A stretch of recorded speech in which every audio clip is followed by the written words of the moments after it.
Hello everyone. Indian geography में हम भारत की नदियों के बारे में पढ़ रहे थे और भारत की नदियों को हम हिमालय और प्रायद्वीपीय नदियों में विभाजित करके पढ़ते हैं। हिमालय नदियों में अब तक हमने यहाँ पर सिंधु नदी तंत्र और गंगा नदी तंत्र को पढ़ लिया है। इसी कड़ी में आज हम ब्रह्मपुत्र नदी तंत्र के बारे में पढ़ेंगे। पढ़ने का जो हमारा तरीका है, देखिए ज्योग्राफी को जब भी पढ़ें मैप के थ्रू पढ़ें, सारी चीज़ें यहाँ पर याद रखने में सहायता होती है, प्री में भी और मेंस के ध्यान से भी। इसलिए हम सारे यहाँ पे जो ज्योग्राफी स्टडी कर रहे हैं आपको मैप के थ्रू सारी चीज़ों को देखते चलेंगे। जैसे कि ब्रह्मपुत्र नदी तंत्र के बारे में आपको पढ़ना है, आप चाहें तो साथ साथ मेरे मैप भी यहाँ पर इसका बना सकते हैं, जिसे याद रखना यहाँ पर काफ़ी आसान हो जाता है। देखिए सबसे पहले यहाँ पे ब्रह्मपुत्र नदी तंत्र के बारे में जब भी आपको डेटा यहाँ पे ध्यान रखना है तो क्या करना है, क्या क्या चीज़ें पूछी जा रही हैं उस दृष्टिकोण से हमेशा पढ़ना चाहिए। जैसे कि ब्रह्मपुत्र नदी का जो स्थिति है, विभाजन है, लंबाई है और किन किन देशों में बहती है उस फैक्ट को देखें। तो यहाँ पर इसकी कुल लंबाई कितनी है, 2900 किलोमीटर। 3 देशों से होकर बहती है। कौन कौन से? चीन, भारत, बांग्लादेश। इन तीनों ही देशों में देखा जाए तो इनका विस्तार कहाँ पर कितना है, तो सबसे ज़्यादा विस्तार लंबाई इसकी 1625 किलोमीटर चीन में है।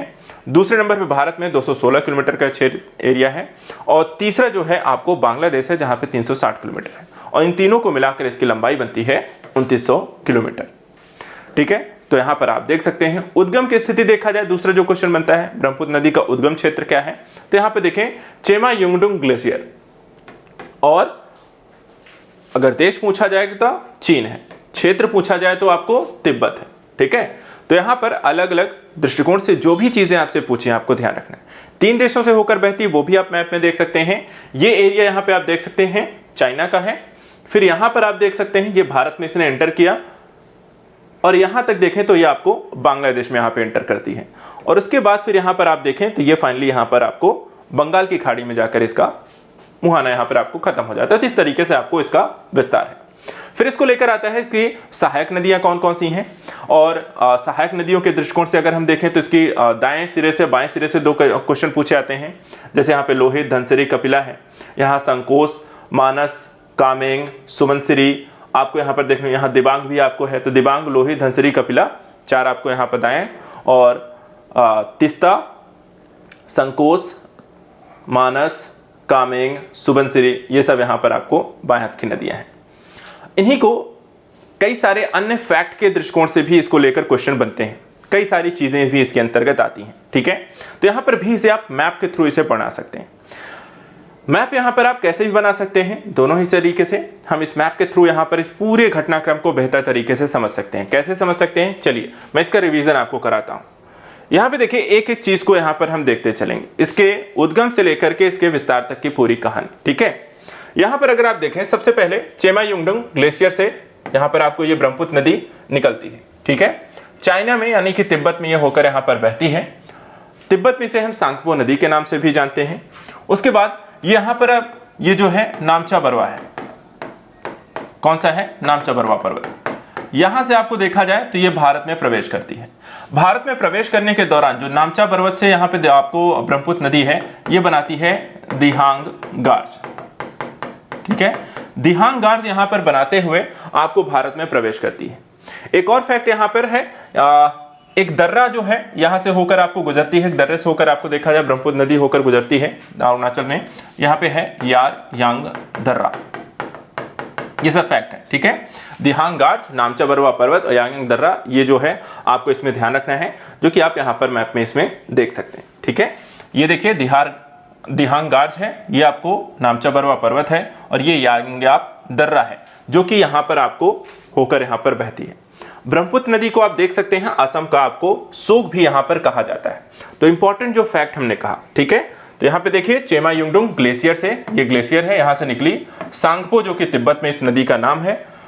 असम का सोग भी यहां पर देखें तो ब्रह्मपुत्र नदी को कहा जाता है। फिर नामचा बरवा पर्वत से होते हुए भारत में प्रवेश करती है, क्या बनाती है, दिहांग गार्ज यहां पर बनाती है। किस दर्रे से होकर गुजरती है, तो ब्रह्मपुत्र नदी यांग्याप दर्रे से होकर आपको गुजरती है। ठीक है, ये रिवीजन हो गया। इतना यहां पर भारत के दृष्टिकोण से चाइना से होते हुए प्रवेश किया। अब आती है भारत में, जो पूरा भारत में इसका विस्तार है उसे यहां पर देखिएगा। ठीक है, इसमें ज्यादा बेहतर तरीके से उस स्थिति को हम देख सकते हैं।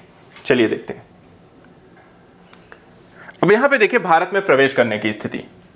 हमने देखा ये आपको भारत में यहाँ पर प्रवेश करती है। अब यहाँ पे देखिए स्थिति पर, यहाँ पे आपको पासीघाट के पास दिबांग जो है वो आपको एक नदी है जो कि आपको आकर मिल जाती है। यहीं पर देखें तो एक और नदी है सदिया पे बनाया हुआ है। सदिया पे एक पुल बना है, ठीक है, जिसे हम ढोला सदिया पुल भी कहते हैं या भूपेन हजारिका पुल कहते हैं। ये किस नदी पे बना हुआ है? तो ये बना है लोहित नदी पे। इसे हम खूनी नदी भी यहां पर आपको कहते हैं। तो यहां पर आप देख सकते हैं ये नदी है। ये देखिए यहां पर आपको पासीघाट के पास, इससे आप जब थोड़ा सा और आगे बढ़ते हैं तो यहाँ पे भोगीपील की स्थिति में यहाँ पर एक पुल बना हुआ है, डीमाजी से डिब्रूगढ़। डीमाजी से डिब्रूगढ़ जो पुल है ये आपको रेल और सड़क दोनों को मिलाकर के 4.5 किलोमीटर लंबा यहाँ पर ये पुल है। वहीं ढोला सदिया जो पुल है भारत का सबसे लंबा यहाँ पर पुल है जो नदी पे यहाँ पर आपको बनाया गया है। इसके बाद आगे जब हम पढ़ते हैं तो यहाँ पर पहुंचते हैं, डीमाजी से डिब्रूगढ़ के पुल को पार करके आगे अगला जो क्षेत्र आता है वो होता है दिहिंगमुख। दिहिंगमुख में एक और नदी आकर इससे मिलती है। कौन सी नदी मिलती है? दिहिंग, जिसे हम बूढ़ी दिहिंग भी कहते हैं। ये कहां से बहती है, कहां से निकलती है? अरुणाचल प्रदेश से। तो अरुणाचल प्रदेश से देखा जाए दिहिंग या बूढ़ी दिहिंग जो है निकलती है और वो ब्रह्मपुत्र नदी में कहां पे आके मिलती है? दिहिंगमुख के पास यहां पर आके मिल जाती है। इसके बाद हम थोड़ा सा और आगे बढ़ते हैं तो विश्व का, भारत का यहाँ पर देखा जाए सबसे बड़ा जो नदी द्वीप है वो है माजुली द्वीप, जो कि यहाँ पर आपको दिहिंग नदी पे यहाँ पर आपको बना हुआ है, ब्रह्मपुत्र नदी पर आपको देखा जाए तो बना हुआ है, ठीक है। ये इंपॉर्टेंट फैक्ट है, कई बार एग्जाम में पूछा गया। इससे थोड़ा सा और आगे पढ़ते हैं तो एक आता है क्षेत्र आता है लखीमपुर। लखीमपुर में देखा जाए तो एक नदी आकर मिलती है जिसको हम कहते हैं सुबनसिरी। सुबनसिरी के संदर्भ में एक बड़ा फैक्ट है, ये सबसे बड़ी सहायक नदी है। सबसे बड़ी सहायक नदी किसकी? ब्रह्मपुत्र की। तो यहाँ पे सबसे बड़ी सहायक नदी कौन सी है? सुबनसिरी, जो कहाँ के मिलती है? लखीमपुर में मिल जाती है ब्रह्मपुत्र नदी से। इसके बाद थोड़ा सा और आगे हम यहाँ पर बढ़ते हैं तो यहाँ पर धनसिरी जो है नागालैंड से निकलती है नदी और ये आकर आपको मिल जाती है किसमें? असम में, यहाँ पर आपको ब्रह्मपुत्र नदी में। इसके थोड़ा सा और आगे बढ़ते हैं तो तेजपुर यहाँ पर एक क्षेत्र पड़ता है। इस क्षेत्र में यहाँ पर एक नदी यहाँ पर आके कामेंग है। कामेंग नदी जो है आके मिल जाती है तेजपुर के पास ब्रह्मपुत्र नदी में। एक और क्वेश्चन यहाँ पे ध्यान रखिएगा, कामेंग नदी के किनारे कौन सा यहाँ पर टाइगर रिजर्व है? तो ये है आपका पक्के टाइगर रिजर्व या हम इसे कहते हैं पखुई टाइगर रिजर्व, ठीक है।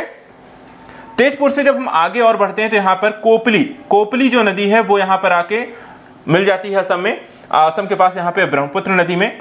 कोपली नदी कहाँ से निकल के आती है? मेघालय से। मेघालय से निकल के देख सकते हैं यहाँ पर आपको कोपली नदी निकल रही है और ये आकर मिल रही है कहाँ पे? ब्रह्मपुत्र नदी में। चलिए इसके आगे बढ़ते हैं। इसके आगे यहाँ पे देखिए तो जोगी घोपा के पास यहाँ पर आपको एक और नदी आकर मिल जाती है, मानस नदी, ठीक है। मानस नदी के पास यहाँ पर देखिए तो एक पार्क भी है जिसे हम कहते हैं मानस राष्ट्रीय पार्क, ठीक है। मानस राष्ट्रीय पार्क किस नदी किनारे है? आपको मानस नदी के किनारे है। इसके बाद और आगे बढ़िए, धुबरी के पास पहुंचते हैं। धुबरी के पास देखिए यहाँ पर एक और नदी आके मिल रही है जिसे हम कहते हैं संकोस या गदाधर। संकोस या गदाधर कौन सी नदी आपको? धुबरी के पास यहाँ पर मिल जाती है। उसके बाद बांग्लादेश में यहाँ पर देखिए फिर यहाँ पर आपको एंटर हो जाती है ये नदी और यहाँ पर आप देख सकते हैं जो नदी है इसमें देखिए रंगपुर में यहाँ पर आपको देखिए भारत से निकलने वाली जो तिस्ता नदी है, रंगपो नदी है, रंजीत नदी है, सब आपस में मिलती हैं और फिर यहाँ पर आपको बांग्लादेश में यहाँ पर रंगपुर के पास आकर ये मिल जाती हैं। तो इस तरीके से यहाँ पर ये जो पूरा आपको फैक्ट है ये सब आपको यहाँ पर ध्यान रखना है, ठीक है। अब यहाँ पर इसको लेकर के इस मैप को यहाँ पर आप अच्छे से रिवाइज कर लीजिए। सारी चीजें जो लिखी हुई हैं वो आपको इसमें ध्यान रखनी है। इनको लेकर के आपके एग्जाम में प्रश्न यहाँ पर पूछा जा सकता है। जैसे कुछ फैक्ट और अगर हम यहाँ पर देख लें, जैसे कि कुछ नदियों को लेकर के यहाँ पे आपसे क्वेश्चन पूछा, जैसे दिबांग नदी। दिबांग नदी कहाँ से निकलती है? तो दिबांग नदी निकलती है मिसमी की पहाड़ियों से। लोहित नदी कहाँ से निकलती है? जयालछू ग्लेशियर से, ठीक है। दिबांग नदी मिश्मी की पहाड़ियों से और लोहित नदी जयालछू पहाड़ियों से। इसी तरह यहाँ पर आप देख सकते हैं ये आपका सदिया का पुल यहाँ पर बना हुआ है जिसे भूपेन हजारिका सेतु भी यहाँ पर आपको कहते हैं। और इस तरीके से यहाँ पर एक और नदी यहाँ पे अब धनसिरी जो है किस चोटी से निकलती है? तो लैसांग चोटी से आपको निकलती है। एक और क्वेश्चन यहाँ पे देखिए, धुबरी से लेकर के आपको सदिया तक, ठीक है, यहाँ पर आपको देख सकते हैं नेशनल वाटर वे आपको 2 यहाँ पर आपको बनाया गया है। कहाँ से? धुबरी से सदिया तक आपका नेशनल वाटर वो 2 यहाँ पर आपको बना हुआ है। इसी तरीके से तिस्ता जो नदी है वो कहाँ से निकलती है? चेलामू झील से निकलती है। किससे? चेलामू झील या जेमू ग्लेशियर्स यहाँ पर आप देख सकते हैं। लाइफलाइन ऑफ सिक्किम भी यहाँ पर इसे कहा जाता है। इसी तरीके से असम का शोक यहाँ पर हमने देखा, किस नदी कहा जाता है, तो ब्रह्मपुत्र नदी को, क्योंकि इसके कारण हर वर्ष यहाँ पर आपको बाढ़ देखने को मिलती है। तो ये सारे यहाँ पर आपको फैक्ट हमने देख लिए। चलिए अब यहाँ पर आते हैं कुछ बेसिक फैक्ट को लेकर के। जैसे कि ब्रह्मपुत्र नदी के अगर हम देखें तो कई अलग अलग नाम देखने को मिलते हैं, ठीक है। जैसे कि चीन में ब्रह्मपुत्र नदी को यारलुंग जंगबो जियांग नदी बोला जाता है। तिब्बत में देखा जाए तो संगपो यारलुंग सांगपो नदी कहा जाता है। अरुणाचल प्रदेश में देखें तो इसे दिहांग नदी कहते हैं। वहीं असम में या भारत में देखा जाए तो इसे हम ब्रह्मपुत्र नदी कहते हैं, और बांग्लादेश में देखा जाए तो इसे हम जमुना नदी कहते हैं। तो ओवरऑल हम ब्रह्मपुत्र नदी तंत्र को जरूर यहाँ पे पढ़ रहे हैं, इसके हर जगह यहाँ पे आपको अलग अलग नाम है, इनको भी ध्यान रखना है, कई बार एग्जाम में आपसे पूछा जाता है। इसके अलावा ब्रह्मपुत्र नदी के किनारे कौन कौन से शहर बसे हैं, तो गुवाहाटी और डिब्रूगढ़, दो बड़े शहर, इंपॉर्टेंट शहर जो कि यहाँ पर ब्रह्मपुत्र नदी के किनारे आपको बसे हुए हैं। अब चलिए कुछ फैक्टों को लेकर भी डिस्कस कर लें। सबसे पहले भारत का यहां पर आप देख सकते हैं, भारत का सबसे लंबा जो पुल है, ठीक है, वो कहां बना हुआ है, भारत का सबसे लंबा सड़क पुल कितना है, 9.15 किलोमीटर लोहित नदी पर बना है, और इसे हम भूपेन हजारिका सेतु या ढोला सदिया यहां पर पुल का भी कहते हैं।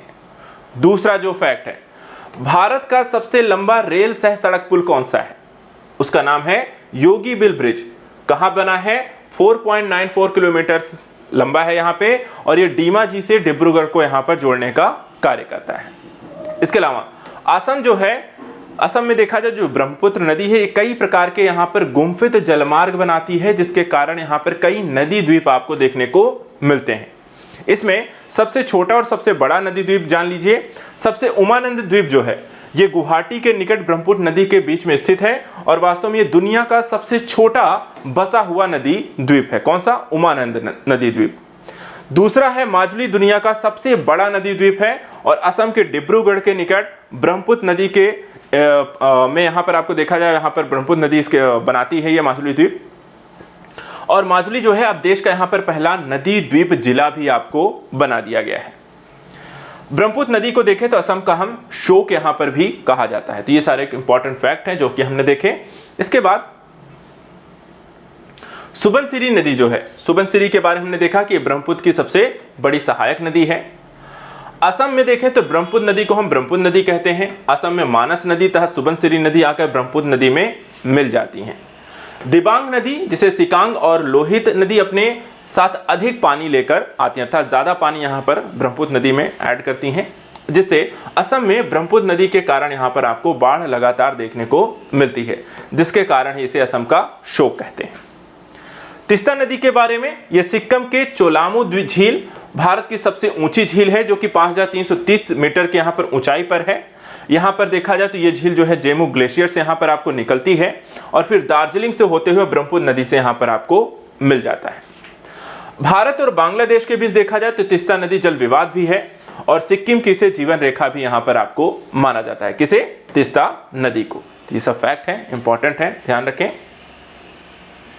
इसके बाद लास्ट की कुछ और इंपॉर्टेंट चीजें, जैसे कि यह विश्व की सबसे लंबी नदियों में से आपको एक है। कौन सी, ब्रह्मपुत्र नदी विश्व की सबसे लंबी नदियों में से एक है, जो गंगा नदी के साथ मिलकर विश्व का सबसे बड़ा डेल्टा बनाती है, जिसे हम सुंदरवन डेल्टा कहते हैं। विश्व का सबसे बड़ा डेल्टा कौन सा है, सुंदरवन डेल्टा है। ये सिल्ट का यहाँ पर निक्षेपण जो है सबसे अधिक मात्रा में करती हैं। इसी तरीके से राष्ट्रीय जलमार्ग 2 जो है वो सदिया से धुबरी तक को ब्रह्मपुत्र नदी पर यहाँ पर आपको बनाया गया है। ब्रह्मपुत्र नदी देखा जाए तो विश्व का सबसे बड़ा नदी द्वीप जो है माजुली स्थित है। वहीं ब्रह्मपुत्र नदी के दाएं तथा बाएं तटों से इसकी अनेक सहायक नदियां आकर मिलती हैं, जैसे कि सुबनसिरी, कामेंग, मानस, असम, संकोच, तीस्ता इसके दाएं तट की हैं, तो वहीं दिबांग, लोहित, धनसिरी, कोपिली, मेघना, बराक इसके बाएं तट से मिलने वाली यहाँ पे नदियां हैं। मेघना की बात की मुख्य धारा बराक नदी उद्गम मणिपुर की पहाड़ियों से होता है, और इसकी मुख्य सहायक नदियों में देखें तो माकू, तरंग, तुइवुई, जिरी, सोनाई, रुकनी, कातखल, धलेश्वरी, लांगचिनी, मधुआ और जटिंगा यहाँ पर प्रमुख हैं। उसी तरीके से लोहित नदी को खूनी नदी भी यहाँ पर आपको कहा जाता है।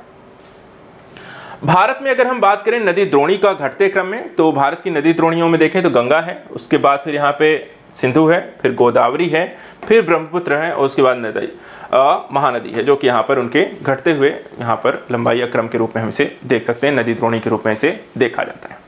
तो आज के सेशन में इतना ही। आई होप यहाँ पे ब्रह्मपुत्र नदी को लेकर के आपको यहाँ पर बेहतर लगा हो, आपको सारी चीज़ें यहाँ पर बेहतर तरीके से यहाँ पर पढ़ना का एक मैप को कैसे पढ़ा जा सकता है या मैप के द्वारा कैसे पढ़ा जा सकता है ज्योग्राफी को, उसका आइडिया होगा। साथ ही आपका ब्रह्मपुत्र नदी के तंत्र का यहाँ पर एक पूरा रिविजन भी हो गया होगा और कोई भी क्वेश्चन आपको ब्रह्मपुत्र नदी तंत्र से आप गलत नहीं करेंगे। तो आज के सत्र में इतना ही। नेक्स्ट वीडियो में कुछ और ऐसे इंपॉर्टेंट टॉपिक को लेकर डिस्कस करेंगे। Thank you so much and good luck.